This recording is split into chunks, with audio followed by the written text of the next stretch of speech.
Olá, bom dia, Bota a salve, cabecinha salve. pra dentro. Graças a Deus, hoje é sexta-feira. Rolê de sério. Rolê de sério. Pau fenomenal. Fala, meus anjinhos, bom dia, estamos começando a colocar da manhã dessa segunda-feira, dia 8 de dezembro de 2025, são 11 horas e 32 minutos, estamos ao vivo nos canais do ICL Notícias, nos canais Eduardo Moreira, nas redes sociais para o Brasil e para o mundo. Estamos também antes do ICL Calvo e Criança, na reprise do rolê às 4 da tarde.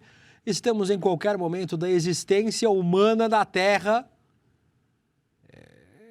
no Spotify, no YouTube, no Privacy, no OnlyFans.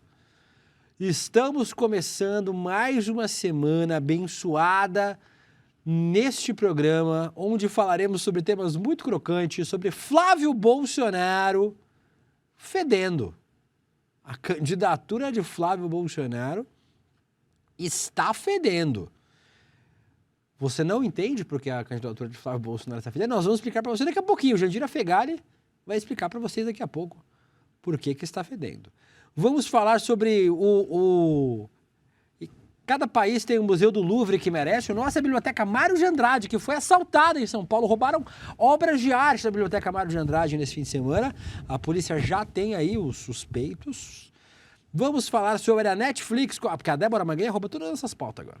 Não posso falar alto que a Débora... Pega a pauta. Vocês já viram as implicações econômicas da compra da Warner pelo Netflix? Vamos falar das implicações artísticas aqui no Rolê Sério daqui a pouquinho. Vamos falar muito sobre cinema. Wagner Moura e o Agente Secreto indicados ao Globo de Ouro. 3 indicações. Melhor filme estrangeiro e melhor ator. Nós também vamos falar sobre o assunto que é o assunto das redes sociais hoje. A Sugar Baby de Daniel Vorcaro. E aparentemente não só dele. Você é Sugar Baby de alguém, Vitão? Quem me dera, mas infelizmente tem que trabalhar. Não tem Se tiver interessado, inclusive, se alguém quiser mandar me DM bancar, para... tô Eu disponível também, aqui, gente. só mandar mensagem. Eu não tenho mais ideia para... Eu não tenho mais idade para ter um Sugar Daddy, Vitão. Tem que ser um Sugar Grandpa, porque eu já tenho a idade do Daddy, então tem que ser um vovô Complicado. doce. Se quiser alguém sustentar aí, fica à vontade também, viu? Só mandar mensagem aqui no chat que a gente responde. Isso, a gente aceita. Bem, vamos lá, William, nessa segunda-feira de 8 de dezembro, né? Estamos quase no Natal. Seguindo a minha retrospectiva, hoje é o álbum de Caps FM, dessa dupla de DJs muito boas daqui de São Paulo. E eles lançaram esse álbum que tem participações especiais de muitos artistas. Tem Criolo, Maui, Urias, Fat Family, enfim, muita gente. Bom demais, disponível em todas as plataformas. E é isso, bom dia. Muito bem, Vitão. Eu tenho uma dica cultural também, Vitão. Eu assisti esse fim de semana o documentário sobre a Colônia, que era um hospício, né, um sanatório em Minas Gerais. Um filme baseado no livro da Daniela Arbex, Holocausto Brasileiro. Nesse local, as pessoas eram enviadas para morrer, assim. Morreram mais de 60 mil pessoas lá durante as décadas. Já está fechado, né? Hoje, graças à política antimanicomial, não tem mais ninguém internado lá. Mas é um baita documentário, está no Netflix. O Holocausto Brasileiro, baseado na obra da Daniela Arbex. Então, quem quiser assistir também, marca aí para assistir. Falando em hospício, oi, Guga Noblar, tudo bem com você, meu anjinho? Você tá bom? Príncipe, estou preocupado, meu príncipe. O que aconteceu? Estão dizendo aqui que, enfim, você está calvo, você saiu do presídio. Gente, olha, vários esse é comentários um no momento chat. importante para desfazer a fake news. O que é calvície? Calvície você tem ou aqui atrás, que não tem, ó, tá bastante cobertura capilar, ou a entrada do cabelo, né? Tem gente que a testa começa aqui. Isso aí eu já falei que é outra fake news, que dá pra ver que tem gel puxando meu cabelo pra baixo. Aqui você pode ver que a linha capilar onde tem que estar. Então, é uma fake news, mas como fica calor, como tá calor, e aí se fosse uma calvície na minha cabeça, parecia uma né? Então, não é assim. Olha, talvez, príncipe, nunca mais volte, nunca mais cresça, mas vamos torcer para que sua cabeleira Crécio, Volta, eu tô tranquilo. Tá tudo bem. É que tá Fiquem, calor aqui em São fiquem Paulo. tranquilos aí no chat. Tá calor aqui em São Paulo, eu gosto de deixar o couro cabeludo à mostra pra poder Claro. Entendi. ficar fresquinho. Mas sabe quem Depiladinho. não tá à mostra?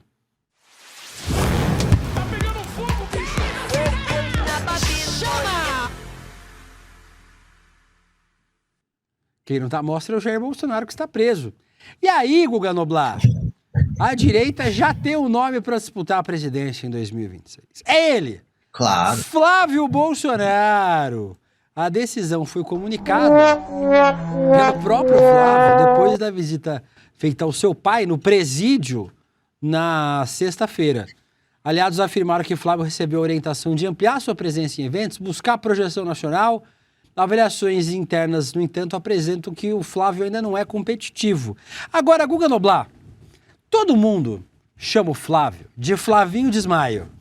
Por quê? Pois é. Tem esse vídeo aqui no roteiro, ô Zeda? Claro. Mas vamos achar o vídeo em que ele desmaia. Dá pra achar o vídeo do desmaio ou não? Temos aí. Mas esse que tá aqui agora não é o vídeo do desmaio. Esse é o vídeo da Jandira falando, não é? Eu queria o vídeo do desmaio. Que Vamos é caçar aqui. Vamos achar. Porque no debate para a Prefeitura do Rio de Janeiro, o Flávio Bolsonaro desmaiou. Deu uma tonteada, Claro. não tá passando bem. E aí, a Jandira Fegali, deputada federal do PCdoB do Rio de Janeiro, à época candidata a prefeita do Rio de Janeiro, participou deste debate. E foi ela que atendeu, porque ela é médica. A Jandira é baterista, deputada e médica. Claro.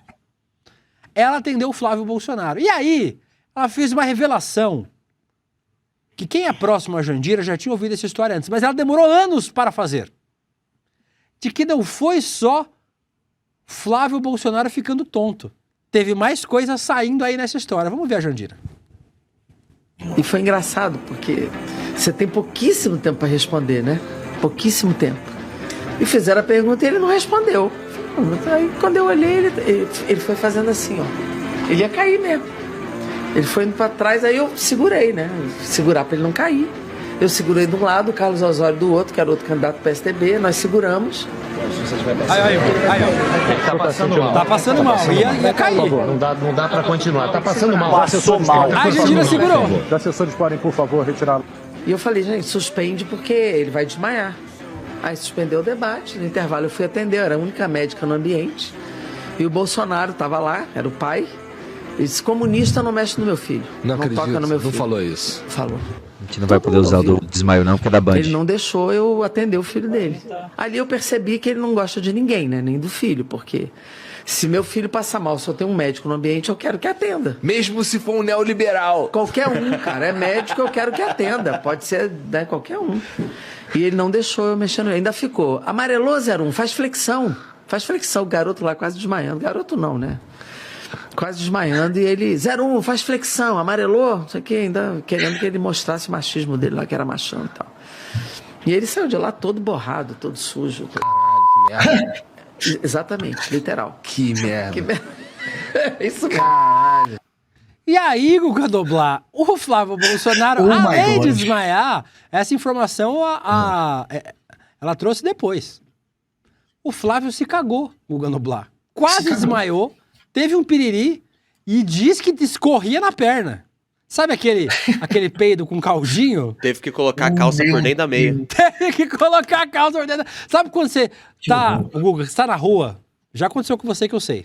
Você não vai mentir pra mim. Quando eu era criança. Não, depois de adulto. Adulto não pode Já pensar, me adulto nunca contaram essa aconteceu. história sua. Você tá andando na rua, você fala, eu vou soltar aquele peidinho assim, sabe? E aí você faz. Aí você ouviu. Meu Deus. E só. Você sente um líquidozinho assim, né? escorrer pela perna? Foi o que aconteceu com o Flávio. Tem a trilha sonora. Isso. Foi o que aconteceu Um com o efeito Flávio. sonoro, né? Chega a Porra, escorrer. Flávio. Guga. Ô, Flavinho, seu cagalhão, tá ok? Foi a tornozeleira. Peraí, deixa eu conversar. Foi a tornozeleira, tá ok? A tornozeleira falou: coloca o 01, vai ser o 01, tá ok? O candidato. Eram vozes que eu ouvia da tornozeleira, vai ser você, Flavinho. Mas não vai cagar nas calças, tá ok? Não vai cagar nas calças, que o Lula é brabo. Aí chega o Lula. Lulinha. Lulinha. Chegou a hora. Vem, Flavinho. Seu papai não deu conta. E você? Não dá conta da Yandira, vai dar conta do papai aqui? Aí, senta no colinho. Eu vou me eleger no primeiro turno. Ô, Guga, mas essa história da candidatura do Flávio aí, na verdade, só fede, né? Porque, na verdade... Só fede. Não vai ser candidato ele falou nada, que tem um né? preço.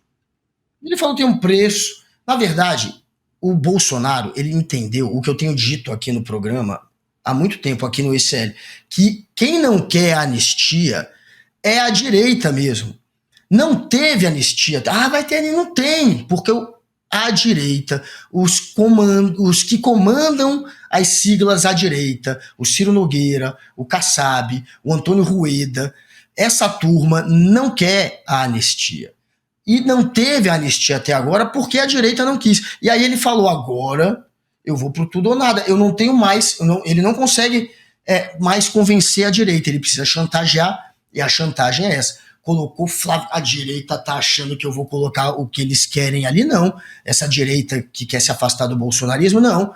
Vou botar Flavinho, a não ser que eles retomem, de fato, aquela agenda da anistia, porque é só gogó. Eu tô falando isso aqui há quanto tempo, príncipe? É só gogó, e agora ele vai lá chantagear esses malucos para ver se eles topam, de fato, passar uma anistia lá no Congresso Nacional. É essa a jogada. Por isso que ele falou, tem um preço. Qual que é o preço? A anistia. E é para quem esse recado? É para quem essa chantagem? Para essa turma que não quer a anistia, que é a própria direita, que é essa turma que comanda essas siglas, União Brasil, PSD, PP, eles não querem a anistia, e o Bolsonaro agora está indo pro tudo ou nada, usando mais uma vez o filho, usou o filho, o Dudu, para chantagear o Brasil, o Dudu agora pode ser preso, usou o Carluxo para derrotar a própria mãe, a Rogéria Bolsonaro, que ele derrotou a mãe, é um trauma que ele criou na família, agora está usando o Flávio 01 para chantagear a própria direita. Vamos ver no que dará. Ô Guga, e me parece também que essa história aí morre rapidinho no momento em que alguém disser que vai apoiar a anistia incondicionalmente. Mas, Guga, foda para essas pessoas. Esse fim de semana eu conversava com o nosso gerente de redes sociais aqui, o Bernardo Cotrim, com o André Graziano, tinha uma vírgula do Rolê Sério dos Primórdios, do André Graziano, que a gente não usou mais, faleceu. E que a gente falava sobre como, na verdade, o que o Flávio quer não é se eleger presidente, não é salvar a extrema-direita, é salvar o bolsonarismo. Porque a família corre o risco de desaparecer politicamente, Guga. Imagina só, o Tarcísio é candidato a presidente e, sei lá, bota o Ciro Nogueira de vice. Ninguém da família Bolsonaro. Quem vai garantir... Aí a galera fala, não, eu vou anistiar o Bolsonaro. Na volta a gente compra. Quem vai garantir? O cara vai anistiar o Bolsonaro. Claro. Quem dá essa certeza? Se o Flávio for presidente, com certeza. Aí o Flávio vai anistiar o Jair. Isso a gente não tem dúvida. Se a Michelle for, provavelmente. Sim. Mas claro. Aí na volta a gente compra, que ninguém vai comprar.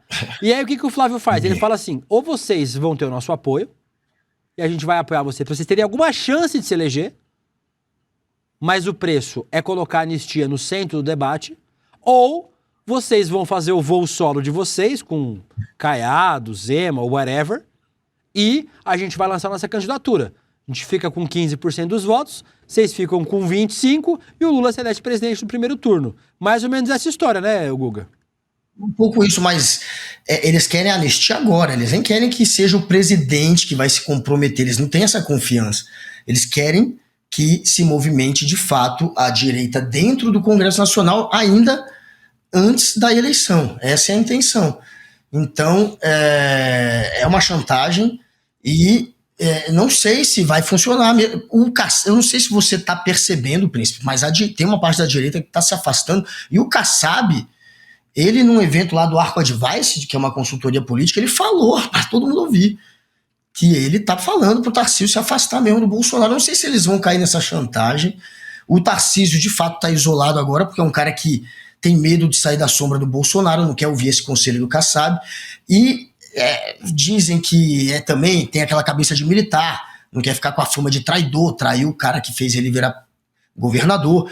Mas a direita, tem uma parte da direita que está querendo se afastar mesmo do Bolsonaro, já publicamente falando isso, como falou o Kassab publicamente, num evento da Arco Advice. Olha, a gente é centro, se dependesse de mim, o Tarcísio se venderia agora como centro-direita, nem mais como direita, centro-direita e jamais como um candidato bolsonarista, foi o que falou o Kassab, e enfim, a direita vai entrar rachada, é isso que eu acho que está se desenhando. Eu acho que ele não vai conseguir que a anistia seja colocada adiante ainda no início do ano que vem, e aí ele vai acabar mantendo o Flávio Bolsonaro. Não vai dar tempo mais do Tarcísio. O Tarcísio tem até abril para se descompatibilizar do cargo de governador, para ter tempo ainda de concorrer à presidência. Você tem um tempo que você tem que sair, a Justiça Eleitoral coloca esse prazo. Então o cara, eu não sei se até abril se resolve. Eu acho que a direita vai entrar rachada, pode entrar Ratinho, pode entrar Caiado, pode entrar Flávio, enfim, vai ser uma zona, e quem vai se dar bem é o Lula com isso, lógico. E quando entra rachada, pode entrar qualquer coisa. Eles gostam de uma rachadinha. O Carlos ouvi dizer que não gosta. Ô, Guga Noblar, e aí? Mas hoje de manhã, o Fábio Panuzzi falou, eu defendo a candidatura do Flávio, eu também. Eu acho que o Flávio tem que segurar na piroca até o final e levar essa candidatura até as últimas consequências. Por quê? O Flávio tem essa ficha política para apresentar aqui, ó. Põe a ficha do Flávio. Lê aí para mim, o André Uzeda. Hoje o André Uzeda está fazendo a direção do programa aqui embaixo. Lê aí para mim. Ficha corrida de Flávio Bolsonaro. Peculato, desvio de parte dos salários de funcionários do gabinete da LERJ por meio de esquema de rachadinha. Lavagem de dinheiro, uso de lojas de chocolate e compra de imóveis em dinheiro vivo para ocultar a origem ilícita dos valores desviados. Organização criminosa, acusado de liderar o grupo estruturado para operar a rachadinha com participação de 13 funcionários e Fabrício Queiroz, aliás. Apropriação indébita, retenção ilegal de parte dos salários dos assessores desviados por Queiroz. Incitação ao desrespeito à justiça / à ordem constitucional.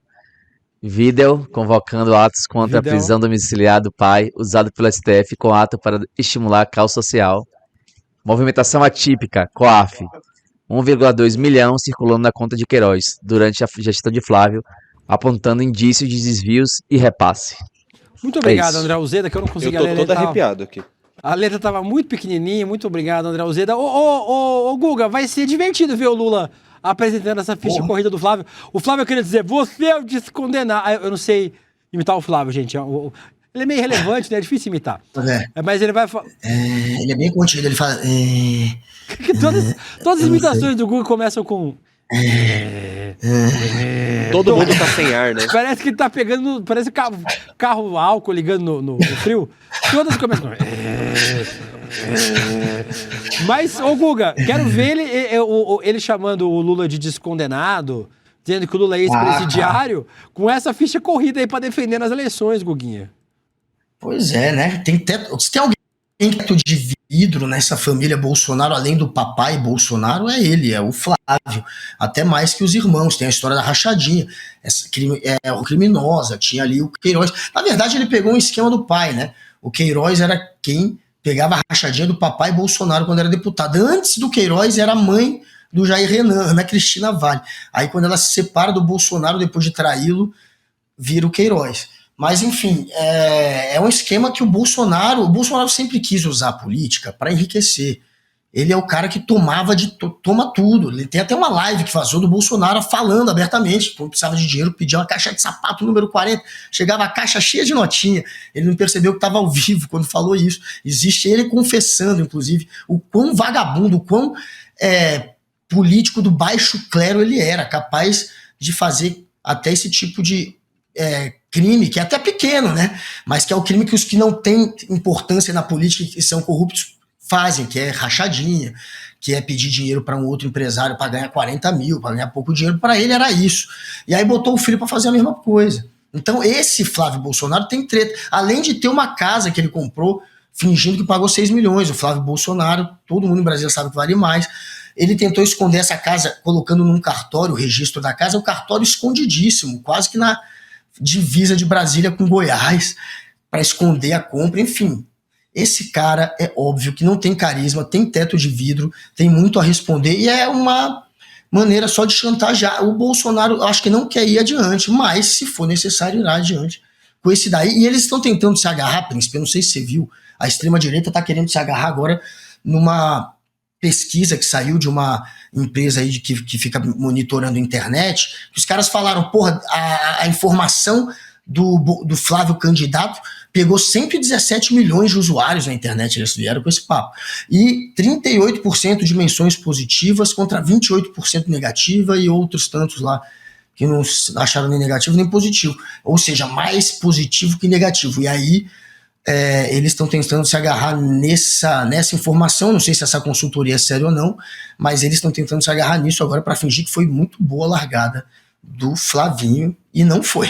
Não me parece que foi, só tô vendo a zoeira em cima dele. Não me parece que vai dar certo. Inclusive o Flávio falou, né? A gente estava discutindo aqui se vai ser uma candidatura séria ou não, que a candidatura dele tinha um preço, o preço deve ser esse, deve ser algum candidato que apoia a anistia incondicionalmente. Dito isso, ô André Alzeda, quando a gente tiver aí a nossa convidada, você me fala, tá? Pra gente chamar, mas por enquanto Pode deixar. Não tá, né? Mas você me avisa. Dito isso, vamos falar sobre outro tema. Deixa eu ler alguns comentários de vocês, e aí eu vou ler alguns. Vamos para outro tema. A Kátia Luzardo falando ficha corrida caprichada, o João Oliveira, o candidato cagão, a Suzana Grupp, essa sim é uma família rachada.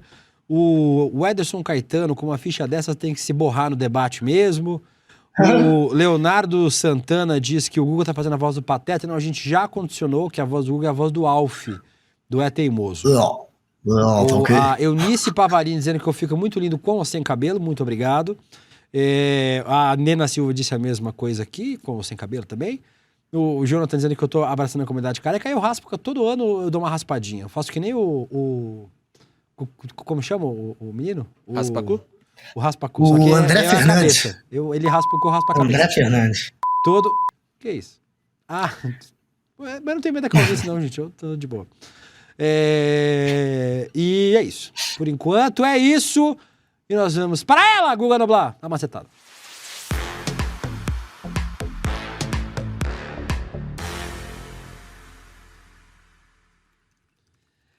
Enquanto nós estamos aqui, é um debate acontecendo aqui nos nossos grupos do ICL. Que debate é esse, Gustavo?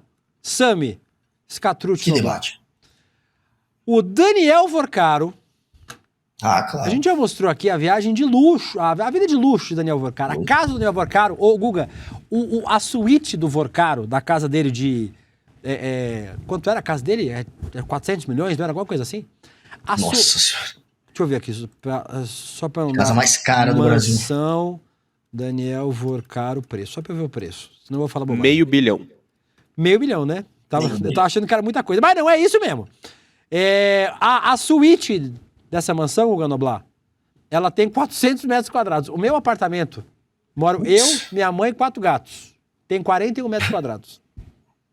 A suíte da casa do Vorcaro tem 400 metros quadrados. Meu Deus.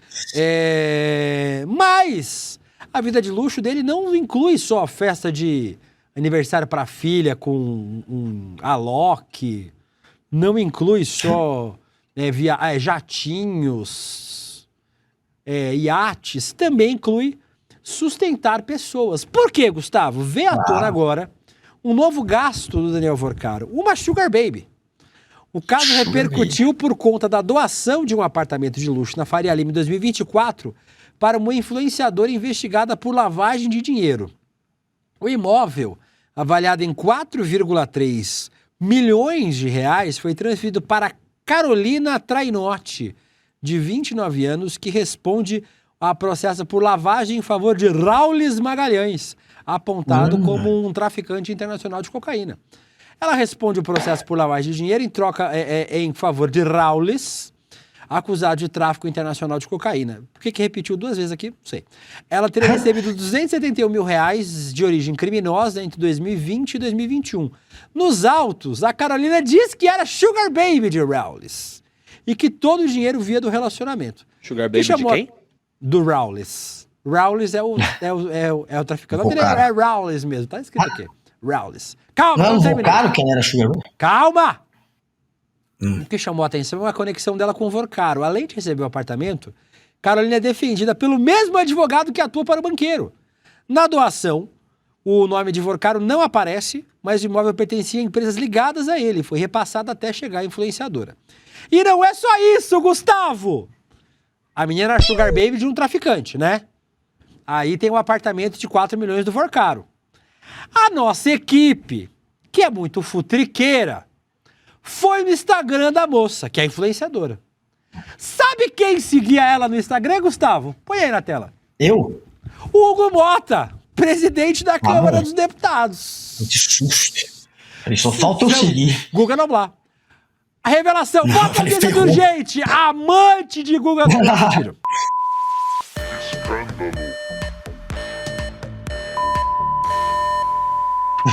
Guga Noblar, você não tem dinheiro pra sustentar essa relação. Não, jamais. Então você não estaria nela. Imagina.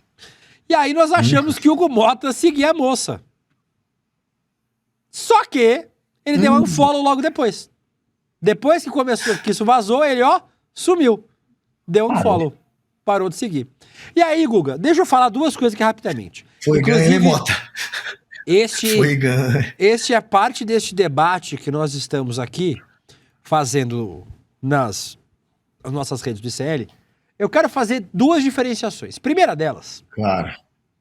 eu não estou dizendo que esta moça é garota de programa, que ela é prostituta. Não estou dizendo isso. Sim.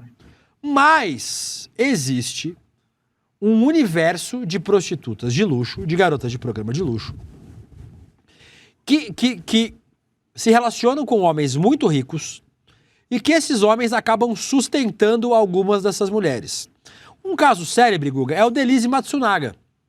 A Elise Matsunaga, que tá presa pela morte do Yoki. Como é que é o nome dele? Marcos. Marcos Matsunaga. Marcos. A Elise que tá presa, a Elise era garota de programa, conheceu o Marcos passou a sustentar ela e colocou ela num apartamento. Aí o Marcos se separou da mulher e casou com a Elise. Depois a história vocês conhecem. Existe muita história inclusive em Brasília, Guga Noblar, você deve ter ouvido várias. Porra, que é o que mais tem. De homens que sustentam garotas de programa para ter exclusividade com elas.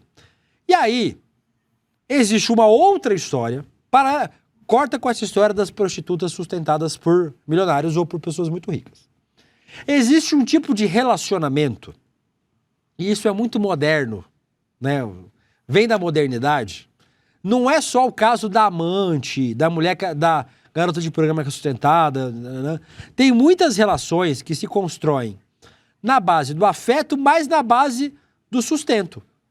Tem muita gente que nunca foi prostituta, que nunca foi era assim as relações. garoto de programa. Casamento era pra isso. Pô. Isso. Tem muita gente que não é prostituta, que não é garoto de programa, que não faz prostituição, homens e mulheres, que são sustentados. E essa relação, que a gente chama de relação sugar, né? É sempre um sugar baby, um homem e uma mulher jovem, com um sugar daddy ou uma sugar mommy. Alguém que sustenta financeiramente. Então a relação, ela tem essa relação afetiva, a gente não sabe até quanto afeto tem realmente, mas também passa por uma relação de dependência financeira. Então, existe uma diferença. Existe a prostituta de luxo, que acaba sendo sustentada, ou o prostituto, ou garoto de programa, que acaba sendo sustentado. Ou do job. Isso, que é do job. A pessoa do job, e aí a pessoa do job vira exclusiva. Ó, você é exclusivo do Guga. O Guga vai me bancar. O Guga vai me colocar num apartamento, vai me dar uma casa, vai me dar um carro, vai bancar minha vida e eu vou ser exclusivo do Guga. Mas tem muita gente que nunca fez prostituição, que nunca foi prostituta dessa forma lato sensu, né, de efetivamente fazer pontos, se oferecer, etc. Mas que mantém relações de interesse, de dependência financeira. Eu não sei qual é o caso dessa moça. Não tenho como dizer. Né? Eu não tenho elementos para tal. Mas, por que essa história é importante, Guga? Para mostrar a vida de luxo do Daniel Vocaro. E também, essa moça, na relação com o Vocaro, não sabemos se há lavagem de dinheiro. Né? A gente não sabe se esse apartamento foi um presente mesmo ou se foi uma tentativa de lavar dinheiro. Não sabemos, não tem como saber. Provavelmente vão investigar, essa moça vai ser investigada por mais isso.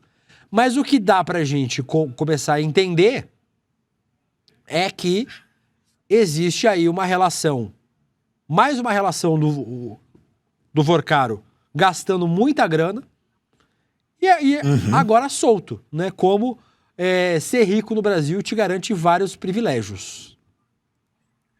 Pois é. E quem rodou junto? Hugo Mota, tadinho. O cara é casado, tem 2 filhos, dois filhos com a mulher dele, e aí aparece a história de que ele tá seguindo essa mocinha, ele parou de seguir, provavelmente vai dormir no sofá hoje.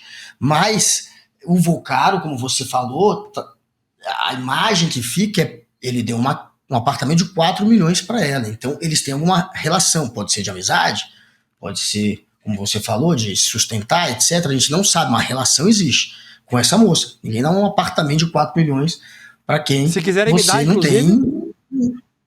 Porra, 4 milhões você não sai distribuindo. Ela é ligada a um traficante. Então, isso já faz a gente começar a imaginar várias coisas, né? Loucuras que talvez rondem a vida do Vocaro.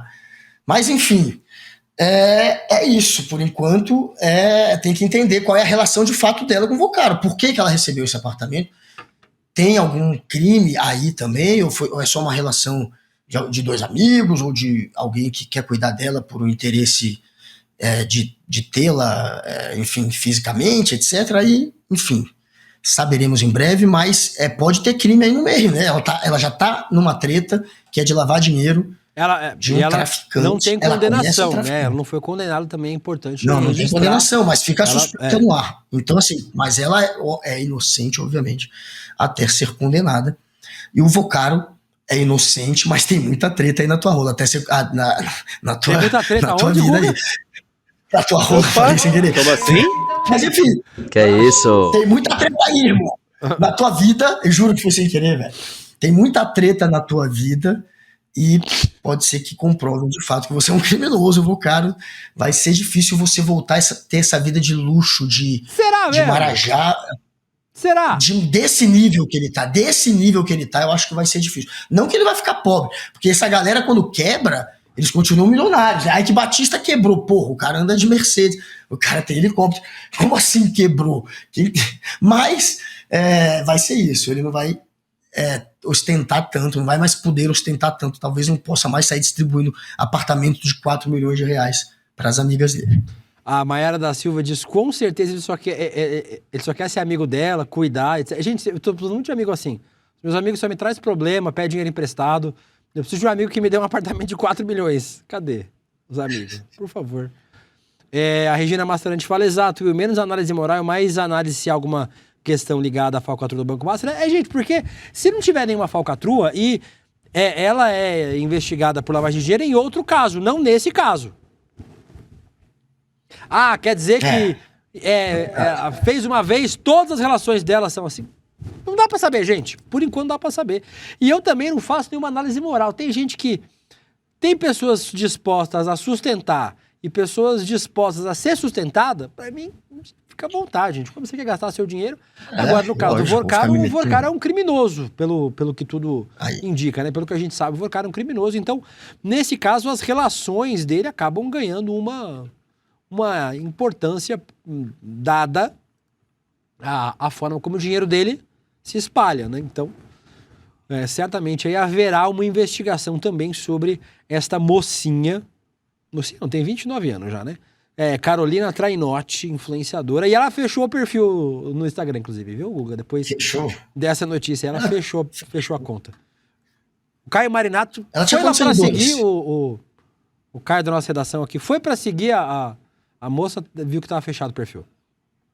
E aparentemente o Guga... Ela era grande? Hã? Eu não sei, ela tinha quantos seguidores, Zeda? Não sei quantos seguidores ela tinha. 34,4 mil. Tinha pouco, pô. Eu tenho mais, e ninguém me dá apartamento de 4 milhões. Mas um desses seguidores era o Hugo Mota. É verdade. Um dos meus seguidores é o Lula. E aí? Mas ninguém me dá apartamento de 4 milhões. Aí, ó, 34 mil seguidores, Guga. 34 mil seguidores, sim. Mas é isso, né? Entre os seguidores, alguns dos maiores milionários, dos mais ricos, né? Da nata da política e do empresariado, entre aspas. Então, é isso. Curioso a história dessa moça. E saberemos depois, né? Se o Hugo Mota, enfim, vai ter alguma consequência para ele na casa dele, saberemos também. É capaz de ter. E aí deu a galera no chat aqui falando, mas o Vercaro... Tem a galera falando, mas o Vercaro não é casado, gente. Falei, até aí... Não, porra. Casado também transa, né, Guga? Só não transa dentro de casa. Eu sempre digo.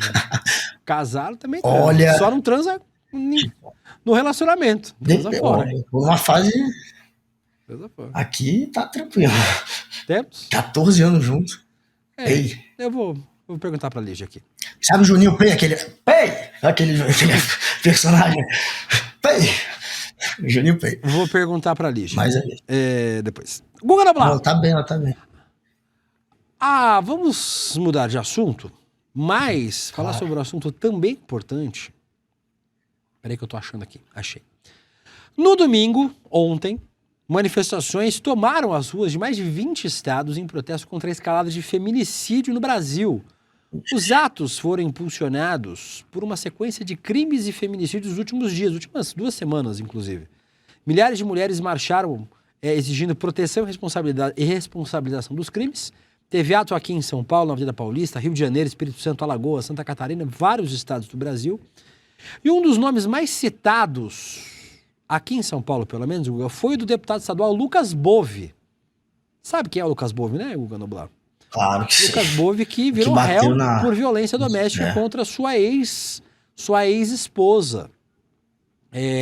No mês passado, ele virou réu, né? Aí, por ter agredido. Violência doméstica, psicológica e perseguição contra a Cíntia Chagas, influenciadora e ex-esposa. O Ministério Público tinha pedido a prisão dele, mas o Judiciário negou e aplicou a multa de 50 mil pelo descumprimento das medidas judiciais, já que o deputado continuou falando publicamente da vítima. Segundo a denúncia entregue no mês passado, ele intimidava a ex-companheira com o uso de uma arma de fogo, arremessava objetos, praticava agressões físicas e fazia ameaças de morte. O Ministério, o MP também afirma que o deputado ignorou reiteradamente a ordem que proibia ela, que o proibia de mencionar a Cíntia nas redes sociais. E para falar sobre esses atos e sobre Lucas Bove na Câmara de São Paulo, na Assembleia Legislativa de São Paulo, a gente vai convidar a Mônica Seixas, deputada estadual do PSOL aqui de São Paulo, minha amiga querida. Cadê a deputada Mônica? Tá aí? Deputada Mônica, bom dia, um prazer ter você aqui com a gente. Infelizmente vai falar de um tema ruim, mas é importante ter você aqui para conversar sobre isso com a gente, Mônica. Bem-vinda. Pois é, eu preferia falar do tema anterior, sobre manter a saúde num casamento, a felicidade, a alegria. E aí, na minha hora, a gente não vai falar disso. Sinto muito chegar para falar de um assunto tão pesado, tão denso, tão triste como esse. Mônica, eu queria que você falasse pra gente um pouquinho sobre... e já a gente fala sobre as manifestações aqui em São Paulo. Eu vi que você estava lá ontem na Paulista, eu estava lá também. Sobre o Lucas Bove. O Lucas parece que continua deputado e não tem muito risco, né? Ontem, lá na manifestação, quase todo mundo que foi no carro de som lembrou o caso do Lucas Bove, porque é um caso muito gráfico de violência contra a mulher, um caso de misoginia, e o deputado continua como deputado estadual, e pior, a Assembleia de São Paulo tem processos abertos contra deputadas, mulheres, inclusive contra a senhora. Queria que você falasse um pouquinho sobre isso, Mônica. De autoria do Lucas, né? O Lucas quer caçar os mandatos, essa é a questão. O Lucas apareceu no noticiário ano passado por denúncias de agressão psicológica e física da sua ex-companheira, Cíntia Chagas, como vocês mostraram. Na época, eu entrei com um processo contra o Lucas no Conselho de Ética. A extrema-direita está cheia de projetos deles mesmos que acusados ou condenados de violência doméstica não podem assumir cargos públicos, concursos públicos. E eu acho que políticos têm que ser julgados em suas esferas quando crimes como esse acontecem, e o que a gente tem de histórico no Brasil é o contrário disso, né? As câmaras, o Congresso protegendo o agressor de mulheres. Eu entrei com um processo para a Assembleia Legislativa acompanhar o caso. Ele foi arquivado porque o Lucas, que na internet expunha sua ex, falava que ele corria em segredo de justiça, portanto a Assembleia Legislativa não podia falar sobre o caso. Não faz nenhum sentido, porque a gente acompanha outros crimes que correm em segredo de justiça em CPIs, em outras esferas da Assembleia Legislativa, resguardando o sigilo imposto pela Justiça. Mas os homens se protegem. A Assembleia Legislativa tem um grande histórico disso. Arquivado o meu pedido contra o Lucas passa a celebrar de maneira violenta contra as autoras pelos corredores. Eu fui autora, a Paula da bancada feminista foi a única mulher no Conselho de Ética a votar favorável ao pedido que eu protocolei à época. Então, tem umas atitudes do Lucas, porque um dos primeiros diálogos que eu tive com o Lucas quando ele chegou na Assembleia Legislativa é que, devido ao caso do Cury contra a Isa Pena, que a Assembleia Legislativa não cassou, mas a Justiça determinou a prisão, a gente tem uma cartilha comportamental na LESP que fala de abraços. As pessoas riem disso, mas foi um pedido meu. Eu pedi para que deputados não se abraçassem, ou não me abraçassem, porque eu não tenho intimidade com essas pessoas e corre um grande risco de uma mão no seio, uma mão na nádega, que acontece, vocês todos acompanharam na Assembleia Legislativa também. E o Lucas, ele chega beijando a gente, abraçando a gente, puxando pela cintura. E uma das primeiras coisas que eu fiz com ele foi assim: não tem uma distância física, não é legal, sabe? Cuidado com a mão, como você fala, onde você coloca. E nesse clima de tensão que acontece essa cena que você tá vendo aí, ele tava chamando a Bebel de cara de limão azedo e falando assim com ela. E eu chego nele e falo para ele abaixar a mão e pergunto se a professora Bebel tá bem. A senhora tá bem, professora? Tá confortável nessa situação? Preciso de ajuda? E começa esse griteiro todo aí. Desse griteiro, eu chamo de machista reiteradas vezes, falo que ele tá muito acostumado a ser violento contra a mulher e eu não vou permitir. E desse diálogo, ele diz que eu o ofendi e pede a cassação do meu mandato por chamar machista de machista. E o processo dele contra a Paula é algo de conteúdo semelhante. O que a gente sabe é que a Assembleia Legislativa não julga os casos de acordo com a regra, com a lei. Geralmente os resultados dos julgamentos do Conselho de Ética não faz nenhum sentido legal. O que vale é o relacionamento interpessoal. E eu sei que eu sou uma desquerida na Assembleia Legislativa. Não estou ali para ser amiga de ninguém, tenho sido muito vocal na oposição ao governo Tarcísio, principalmente aos escândalos de corrupção e a ligação recente com o PCC, e tenho enchido o saco nos últimos tempos, então acho que é mais fácil me caçarem do que caçarem o agressor. De verdade, é isso? A senhora acha que então a chance é real de ser caçada por se revoltar contra quem de fato merecia ser caçado, por colocar, por vocalizar, na verdade, um sentimento de revolta, de injustiça, o cara tratando mal as pessoas, dando um chilique, você vai lá. Enfim, você acha que a chance maior é da senhora ser caçada, porque vai ser um absurdo muito grande se isso acontecer? Eu acho que existe chance de eu ser sancionada sim. Pelos corredores, muitas vezes eu escuto, vai ficar sem salário no Natal, e coisas nesse sentido. Acho que tem chances, porque as coisas não são sobre a regra, é sobre o que os colegas pensam de você. E eu coleciono inimizades, com orgulho, porque a gente tem uma Assembleia Legislativa formada por uma maioria de ruralistas, fazendeiros, do latifundiário, bancada da bala, o PL tem a maior bancada, e eu tenho orgulho da atuação do meu mandato, que, como eu disse, tem sido vocal, inclusive, de enfiar o dedo na ferida, de denunciar as relações do governo, esse governo que está com crime organizado e etc e tal. Então, acho que há um interesse em me silenciar. Acho que eles não são bestas, que me caçar seria fácil reverter na justiça. Então, talvez eles me deem uma sanção, um afastamento, alguma coisa nesse sentido, mas eu acho bem possível eu ser punida por chamar machista de machista. É um absurdo isso, Eu já fui deputada. punida pela Assembleia Legislativa. Eu tomei uma advertência ano passado no contexto da Secretaria da Mulher, quando era a vereadora Sonaira, agora vereadora na capital.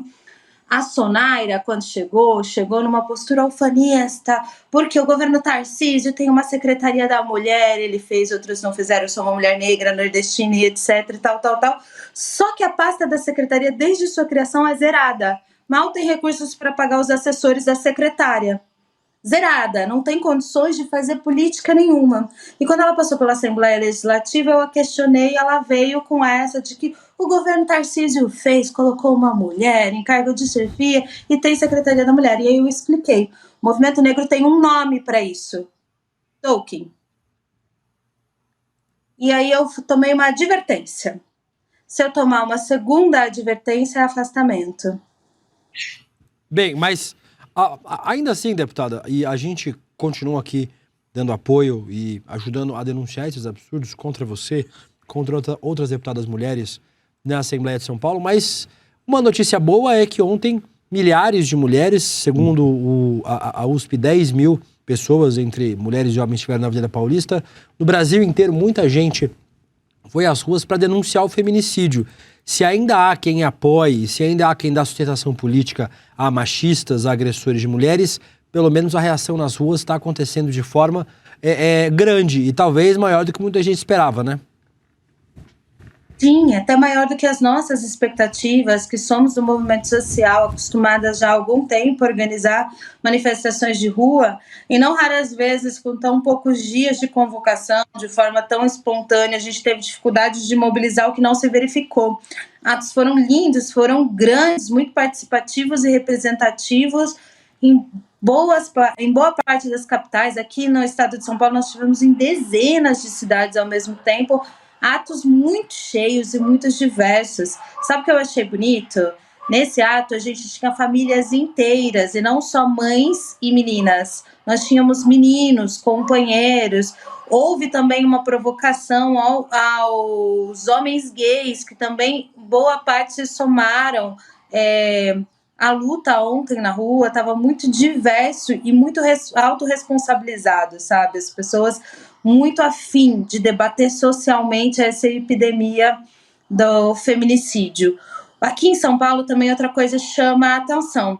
Essa semana houve uma mudança, está tendo uma mudança sobre a percepção das pessoas sobre a política, e as pesquisas vêm apontando que no ano que vem, nas eleições, as pessoas estarão mais interessadas em segurança pública. E eu não sei se vocês notaram que o Tarcísio começou semana passada celebrando que ele derrubou o roubo de carros. O menor número de violência do estado de São Paulo, porque derrubou o roubo de carros. A piada de mau gosto é que o governador soltou essa campanha no dia que o estado bateu recorde de feminicídio. Se você entra no site de segurança pública, tem os dados de tudo quanto é tipo de morte, até as provocadas acidentalmente por trânsito, mas não tem feminicídio. Então, existe um sentimento, principalmente aqui no estado de São Paulo, no Rio de Janeiro também, que vem se produzindo umas leis esdrúxulas de terceirizar para a mulher a própria proteção, como compra spray de pimenta na farmácia, esse tipo de coisa. Existe um sentimento de que a gente não pode contar com o Estado, e as pessoas estão muito revoltadas. Eu acho que esse sentimento de que nós vamos fazer, nossas vidas importam, nós estamos todos juntos para salvar a vida das mulheres, lotou as ruas, a gente ficou muito feliz com o número de pessoas e a diversidade de pessoas. Claro que nós éramos maioria mulheres, mas a gente viu outros setores se somando, homens fazendo campanhas para se somar, homens gays fazendo campanha para se somar à luta de ontem. Deputada, muito obrigado pela sua participação aqui, queria te agradecer, a casa está sempre aberta, você é uma amiga muito querida, e o seu mandato é muito importante aqui na Assembleia de São Paulo. Certamente estaremos juntos na luta para que ele continue assim. Grande beijo, Mônica. Obrigado. Beijo, William. Beijo, Guga. Valeu para quem assistiu. Conversamos aí com a deputada Mônica Seixas, deputada do PSOL aqui de São Paulo. E agora, vamos falar sobre arte, sobre cinema. Mas não só sobre. Guga Noblar, você está acompanhando que o Netflix comprou a Warner? Claro. A Netflix... É a Netflix ou a Netflix? A Netflix, né? É uma moça. Fechou a compra de negócios de cinema e streaming da Warner Bros. Por 72 bilhões de dólares. Nossa. E passou a ser a maior potência global do entretenimento. A empresa venceu o leilão e levou com ela as franquias Harry Potter, o universo DC, né, que é o universo do Batman, Game of Thrones e todo o acervo que sustenta o HBO Max, inclusive Sopranos, a maior série de todos os tempos. O acordo ainda espera o aval dos órgãos da concorrência, mas mesmo assim o Netflix diz que está trabalhando a todo vapor para entregar a fusão. O TikToker Pedro Gabriel, o PG como se nessa porra? Miziara, levantou uma discussão bem legal sobre o ecossistema cinematográfico. Vamos ver o comecinho, depois a gente volta para esse debate. Põe aí. 102 anos de história, responsável por filmes como Casablanca, Matrix, Batman, Harry Potter e O Vento Levou, De Olhos Bem Fechados, Barbie, acabou de ser comprada pela maior inimiga do cinema. A Warner teve em 2025 o melhor ano da indústria cinematográfica desde 2019. Ela ultrapassou 4 bilhões de dólares em bilheteria global. E é nesse momento que a Netflix compra o estúdio. A Warner é um estúdio que pensa em filmes, em cinema. A Netflix pensa em conteúdo. Conteúdo é algo intercambiável. É consumido e descartado. Um episódio de reality show vale tanto quanto Duna se ambos te mantêm na plataforma por 2 horas. Tempo que você passa na Netflix significa tempo que você não passa no concorrente. Pra Netflix, cinema não é arte, é métrica. Ted Sarandos, o CEO da Netflix, falou logo depois da compra que a janela cinematográfica, que é o tempo que o filme fica em exibição no cinema, abre aspas, vão evoluir para serem mais amigáveis ao consumidor. Traduzindo, vão encolher drasticamente. A Netflix só costuma dar 2 semanas de janela cinematográfica para os seus principais filmes. Isso quando aí, Guga, 2 semanas. Quem quiser depois acompanha lá o PG Miziara lá no TikTok, ver o vídeo completo. Eu tô me ouvindo, tá, gente? Não sei se é normal. Não? Parou. Mas, Guga, assim, um debate importante, né? Sobre... Você tá me ouvindo, Gustavo? Você está me ouvindo? Não? Agora eu tô. Tá me ouvindo. Um debate importante, né, Guga? Porque você tem aí uma das maiores produtoras de cinema indo para as mãos de uma empresa de streaming, que a preocupação não é exatamente a arte cinematográfica, né? Claro que para Warner o negócio, o cinema sempre foi muito importante, mas em que ir para a plataforma o mais rápido possível é importante para eles financeiramente também, né? Então aí é uma dualidade de interesses a partir de agora nessa relação Warner-Netflix. Pois é, pelo que eu entendi, ele tá querendo mexer nisso, né? Agora os filmes não vão mais ficar em cartaz muito tempo até ir pro streaming. Eles querem ter o controle sobre isso. E precisa se manter um tempo em cartaz para poder disputar, por exemplo, as premiações. O Oscar, Cannes, etc. Você só pode disputar se você passar um tempo no cinema. Você não pode entrar direto no stream e depois competir nessas premiações. Então, tem esse tempo mínimo, que eu acho que são 2 semanas, para poder competir. Aí eles vão... depois dessas 2 semanas já vai estar no stream. Enfim, eu acho que toda empresa hoje grande, a Warner não era muito diferente disso, eles pensam muito mais no lucro do que na arte. Tinha um monte de filme merda que eles estavam produzindo também, a Warner, só para ganhar dinheiro, se você for parar para analisar. O cinema já passou da fase de investir na arte e pensar muito mais no lucro há muitos anos. Então não sei se vai ter essa diferença toda, sinceramente, com relação ao produto. A Netflix vai trazer mais rápido para o stream. O capitalismo, o faro pelo dinheiro, já fez com que a arte ficasse em segundo plano para as produtoras de cinema também. Tem um monte de filme merda que é enlatado, que é só para tirar dinheiro mesmo. A arte, porra... É raro você ter alguém que se arrisque. Muitas vezes o cara tem que botar o dinheiro dele na reta, né? O Coppola, um dia desse, quis fazer o filme da vida dele e teve que gastar a grana dele, um dos maiores diretores de cinema, porque... o Coppola é o Francis Ford, né? Não é o Coppola da Jovem Pan, né? Então, porra, é foda, porque sinceramente eu não vejo mais essas produtoras investindo tanto assim em arte. Tá todo mundo pensando só no consumo, no fim das contas, e no dinheiro. E agora tem a Netflix fazendo com que chegue mais rápido no stream esse produto que no fim tem como objetivo principal o lucro. Mas no meio disso tudo ainda vai ter um ou outro se arriscando a fazer arte. E, enfim, acho que não vai mudar. Ô, Google, chega! Se você acha que tem gente fazendo arte, tem gente fazendo arte. O Agente Secreto, filme brasileiro, que está dominando Hollywood, o filme de Kleber Mendonça Filho, estrelado por Wagner Moura, está varrendo as premiações, ganhou Cannes, ganhou Associação de Críticos de Nova York, Astra Film Awards, Festival de Chicago, de Zurique, de Santa Bárbara, ganhou o Festival a rodo, foi indicado hoje a 3 categorias do Globo de Ouro, Guga, talvez o segundo maior prêmio de cinema, da indústria, da indústria cinematográfica dos Estados Unidos, concorrerá a melhor filme de língua estrangeira e melhor ator com Wagner Moura. A indicação foi a 11ª do Wagner Moura até o momento, e há a possibilidade de outros prêmios, como o Sindicato dos Atores, né? E também o próprio Oscar. O Wagner Moura aí entra como um dos favoritos a ser indicado ao Oscar de melhor ator, e o filme a ser indicado melhor filme. Ser indicado para o Globo de Ouro já é um bom indício, né? Além deste filme, já foram indicados ao Globo de Ouro Dona Flor, Central do Brasil, Abril Despedaçado, Diários de Motocicleta e agora o Agente Secreto, premiado em Cannes. Temporada forte aí, Google Nublado, Agente Secreto. Já assistiu? Eu não vi. Eu não tive tempo, eu vou ou hoje ou amanhã ver Agente Secreto.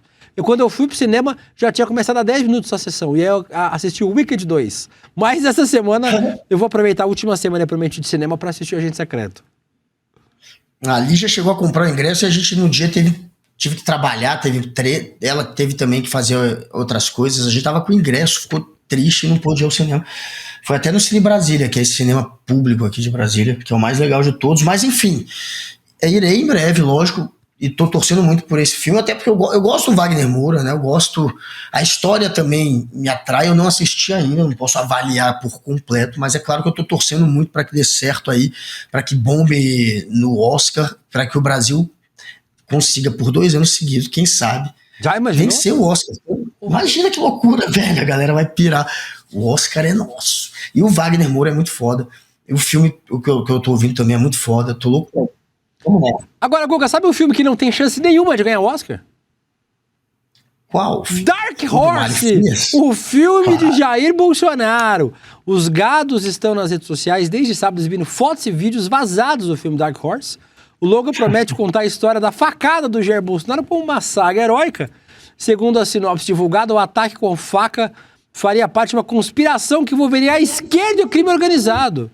Nossa, que mongol. A história ainda traz novas tentativas de assassinato no hospital. O roteiro é dele. O ator de número 478, melhor ator de Malhação de todos os tempos, Mário Frias. Entre os 500 melhores. Entre os 1000, vai. Segundo o site Omelete, Jim Caviezel, que interpreta Bolsonaro, passou 3 meses no Brasil gravando cenas e a equipe já retornou para os Estados Unidos para finalizar o filme. O que mais tem de real nesse filme são as imagens e... Calma aí. Sem teoria da conspiração. Tem imagem, ó. Cadê a imagem? Põe a imagem do filme aí, Guga. Põe as imagens vazadas aí. Pra hoje ainda. Olha aí, ó. Olha aí, Guga. Essa é a cena da facada. Isso. A cena da facada aí, ó. Ó. Mas tem a hora da facada mesmo? Dizendo que é a encenação da encenação. Peraí. Mas tem a hora da facada? Aí, ó. Ó, teve ele a facada. Aí, ai, minha barriguinha. Tu tomou a facada. Tem... Aí, ó. Vai sendo levado, Google. Tá aí o filme que você pode perder. Não tem data de estreia ainda o filme. E o curioso é que o Jim Caviezel, sei lá o nome da porra do ator, ele é um cara muito versátil. Já interpretou Jesus e agora tá interpretando Satanás. Pois é. Foi do céu ao inferno, mas ele fez um Jesus meio satanás também, né? O Jesus que ele interpretou foi aquele do Mel Gibson, Isso. que era o Jesus do ódio, assim, que todo mundo ficou chocado com aquele filme do Mel Gibson. Mas, enfim, esse sujeito é um reacionário também, né? Esse pateta. Porque topar fazer o papel do Bolsonaro é ridículo. A história está sendo manipulada para parecer que é uma conspiração da esquerda, o que já coloca na categoria de fake news, de desinformação. Até no filme, esses imbecis conseguem desinformar, conseguem criar a teoria da conspiração, conseguem criar ódio e polarizar o Brasil. Até numa merda de uma porcaria de um filme que você vê pela cena que a Rede TV faria melhor. É tão ruim que você fala, caralho, nem a Rede TV faria uma merda dessa. E eles não têm dinheiro para contratar figurante, galera. Tem 10 pessoas carregando o Bolsonaro. Porra, tinha muito mais gente no dia. Eles não conseguiram fazer nem a cena principal, que é a da facada. Eles não conseguiram fazer direito. Uma porcaria. 20 figurantes, 15 no máximo. Enfim, gravado em um mês o filme. Começou a gravar ontem, já tá acabando. Vai ser... Olha, podem esperar. Vai render muitos memes essa porcaria. Chega! Se tem uma coisa que não vai render memes, mas vai render muito conhecimento pra você, é a pós-graduação do ICL, a segunda turma da pós Repensando o Brasil, Gustavo. Abertas aí as inscrições para aula de lançamento. Para pós-graduação, você vai poder se inscrever nesse dia aí, dia 14, mais conhecido popularmente como próximo domingo, 20 horas, ao vivo, o nosso lançamento. Ô Guga, já tinha entre os professores Marilena Chauí, Ladislau Dolbor, Gessé Souza, Renato Nini Ribeiro, Muniz Sodré, Lindener Pareto. E agora tem João César de Castro Rocha entrando nesse elenco, esse elenco de celebridades acadêmicas. Não tinha mais. 6. Não, são muitos. Não, tem mais professor. Mais. Você citou 6, depois você citou 7. 6, 7. Vai. Entendi.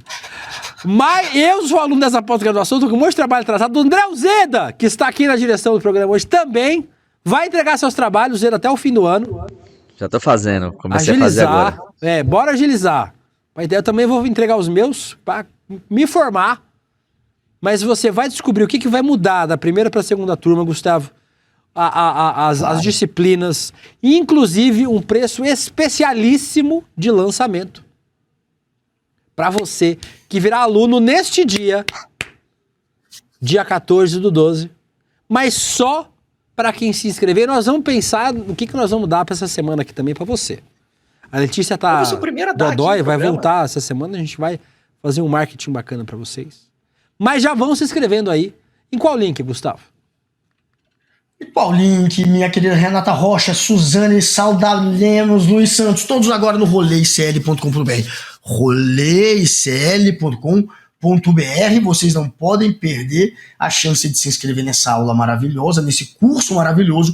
Só tem professor de primeira, só tem a galera que vai te ajudar a ser um ser humano melhor, alguém capaz de entrar em qualquer rodinha e ter realmente um argumento crítico e técnico para se sair bem. Você vai, só dos livros que você ganhava na semana passada, você já vai ser melhor. Imagina com esses professores, não entra lá, mamãe cansada, a Maria Alice Alves, Albe Evaristo, faz tempo que eu não falo com você. Todos agora, junto com o Neló de DVN e com a Thaís Nuzi e com a Nena, no roleicl.com.br, roleicl.com.br. Mamãe cansada que falou, toma vergonha na cara, eu entrego os trabalhos que eu já entreguei os meus. Vou entregar! Vai dar certo, eu vou acabar me formando, se Deus permitir. Ele não existe, mas vai permitir. E a gente volta hoje à noite, Chico Pinheiro entrevista, a partir das 7 horas da noite, entrevistando quem? Maria Ribeiro, né? É isso? Maria Ribeiro? Isso, tá, Maria Ribeiro. O Zeda não colocou no chat, que o Zeda tá fazendo um péssimo trabalho nesse programa. E a gente volta amanhã, a partir das 11h30 da manhã, no Rolê Sério. Pô, finalmente, achei que não ia almoçar hoje. O Brasil vive um momento decisivo e entender o que está em jogo exige mais do que manchete. As decisões que moldam o país vêm de uma longa trajetória de desigualdade e de concentração de poder. Para compreender o presente e agir com consciência, é preciso olhar para a história e as estruturas que formaram nossa sociedade. Pensando nisso, nasceu o curso de pós-graduação do ICL, da FESP, SP, Repensando o Brasil, Sociedade, Política e História. Um programa reconhecido pelo MEC, voltada a quem quer pensar o Brasil com profundidade e rigor intelectual. Vai acontecer o lançamento da nova turma da Pós no dia 14 de dezembro, às 8 horas da noite. Entender o país é o primeiro passo para construir o futuro com consciência. O ICL completou 5 anos levando informação de qualidade, reflexão e conhecimento que transformam vidas. E essa história não é feita sozinha. Ela é construída junto com nossos parceiros de todo o Brasil. Cultural FM 2 de ICL. Com você, onde você estiver. Passando para agradecer a grande parceria que temos com o Instituto Conhecimento Liberta. Obrigado pela parceria que realmente liberta. A nossa parceria aqui em retransmitir o conteúdo do N1 foi um golaço, gol de letra, que venham muitos anos para nós. Um forte abraço a todos. Salve, camaradas do ICL! Vamos crescendo juntos aí nessa grande parceria e esperamos que venham mais muitos e muitos anos pela frente. Conhecimento liberta. E é por isso que nós temos essa parceria, para expandir esse conhecimento. E nós estamos juntos nesse processo e nessa... São vozes unidas em uma rede que cresce a cada dia, levando informação livre e independente para milhões de brasileiros. E você, que tem um canal no YouTube ou uma emissora de TV, pode se juntar a nós. Retransmita o sinal do ICL e leve transformação para a sua audiência. ICL, 5 anos de informação que liberta. E juntos, vamos muito mais longe.